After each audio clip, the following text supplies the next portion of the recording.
অতি ধৈর্যের সাথে এই পর্যন্ত বসে আছেন। আমি আসলে সরি প্রকাশ করছি।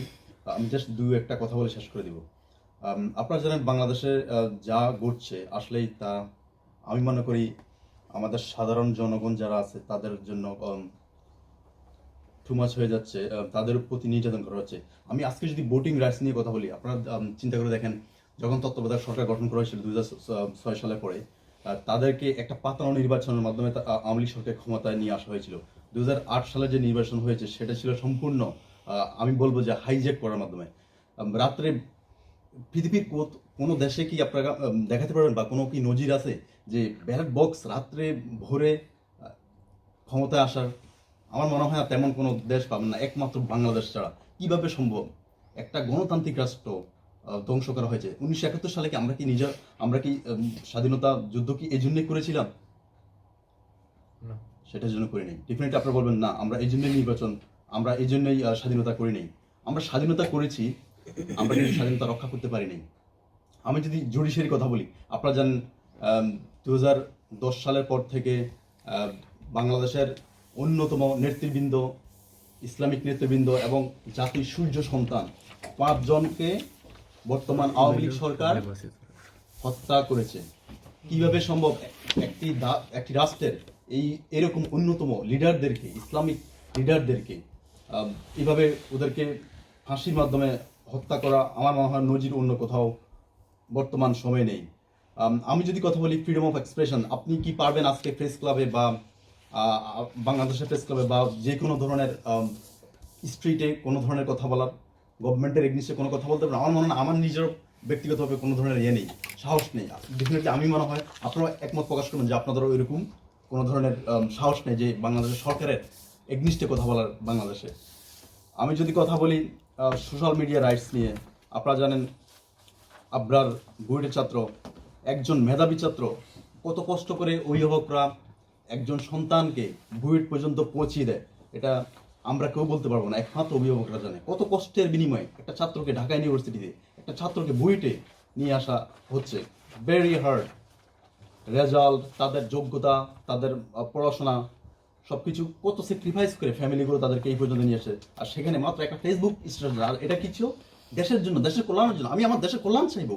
আমার যদি এনাফ সোর্স থাকে দেন আমি ইন্ডিয়াকে দিতে, I don't have any problem at all. Why? আমি আমার দেশের জন্য কথা বলবো, এটা আমার রাইটস। You can't interfere. তুমি ইন্টারফেয়ার করতে পারবে না, এটা আমার রাইট। আমি আমার দেশের কথা বলবো, আমি এই দেশের বর্ন হয়েছি, আমি আমার দেশের জন্য কথা বলবো, কার জন্য কথা বলবো? আপনি কিভাবে কিভাবে আমাদের অধিকারগুলোকে হরণ করা হচ্ছে চিন্তা করে দেখেন, সাহস কত বড়।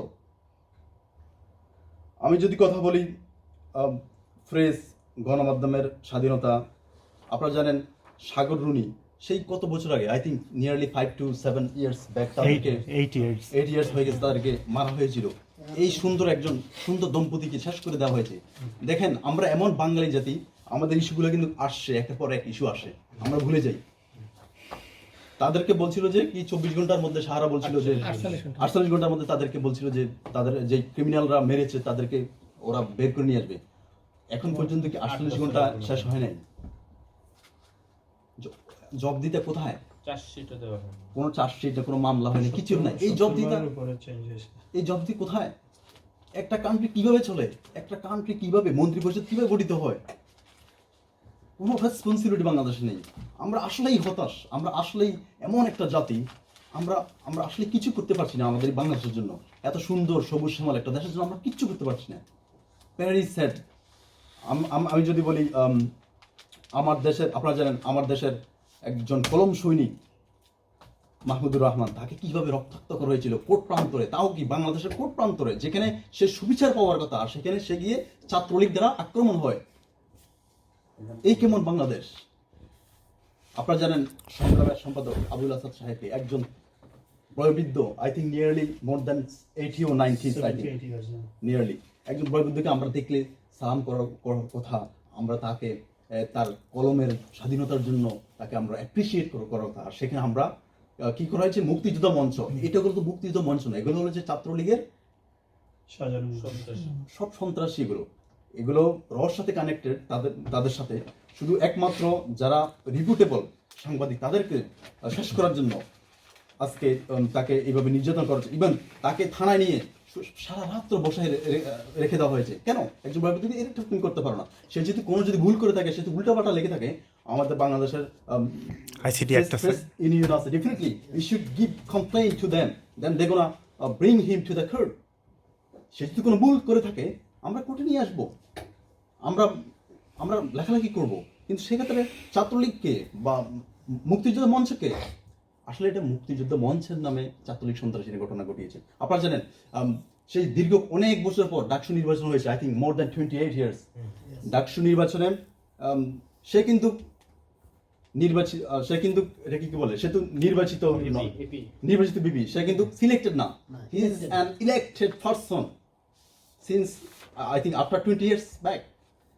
তাকে নির্বাচিত করা হয়েছে, তাও কি সাধারণ ছাত্রছাত্রীদের মাধ্যমে। এটা কিন্তু বাংলাদেশ সরকার বা আওয়ামী লীগ যে সিলেক্ট করে নিয়ে আসা হয়েছে সেটা এমন না, তাকে নির্বাচিত করা হয়েছে। ছাত্ররা তাদের নিজস্ব ভোটে তাকে নির্বাচিত করেছে। এই বিপিনুর দেশের জন্য কথা বলে, তার বিরুদ্ধে কত ধরনের ষড়যন্ত্র হচ্ছে। আমার মনে হয় I think within some Times যে তাকে শেষ করে দেবে। তো সেক্ষেত্রে আমরা আসলে আশু দোয়া কামনা করছি আল্লাহ তাআলা যেন তাকে যেন বাংলাদেশের জন্য, বাংলাদেশের কল্যাণের জন্য দেশপ্রেমিক নাগরিক হিসেবে আল্লাহ তাআলা যেন তাকে কবুল করে এবং তার ভয়েসকে যেন আল্লাহ তাআলা যেন বৃদ্ধি করে দেয়। প্রিয় উপস্থিতি, আর জাস্ট একটু শেয়ার করব, আপনারা জানেন বাংলাদেশে ইনফোর্স ডিসঅ্যাপিয়ারেন্স যেগুলো হচ্ছে, আমাদের সাবেক আর্মি অফিসার আজমি সাহেব, ব্রিগেডিয়ার জেনারেল আজমি সাহেব, তাকে গুম করা হয়েছে 14-15 দিকে নাকি, এরকম মনে হয় 14-15। তাছাড়া আপনারা জানেন অনেক অ্যাক্টিভিস্ট, বেশ আরমান ভাই, আমার 3 বছর সিনিয়র ছিল বাংলাদেশে যখন আমরা ল পড়তাম, আরমান ভাইকে গুম করা হয়েছে। একটা লোক তার ফাদারের লয়ার ছিল, তাই বলে আপনি এইভাবে তাকে মূলোৎপাটন করতে পারেন না। একটা মানুষ সাফারর, আমি তার জন্য কথা বলবো, এটা আমার রাইট, ফুল ফ্যামিলি রাইট। কিভাবে একটা ফ্যামিলিকে ধ্বংস করার জন্য তার ছেলেটাকে গুম করে রাখা হয়েছে, তার ওয়াইফ আছে ডেফিনেটলি, তার 2টো বাচ্চা আছে, এগুলো জীবন, এগুলো কে বুঝবে? এই আন্ডারস্ট্যান্ডিং গুলো কার থাকবে?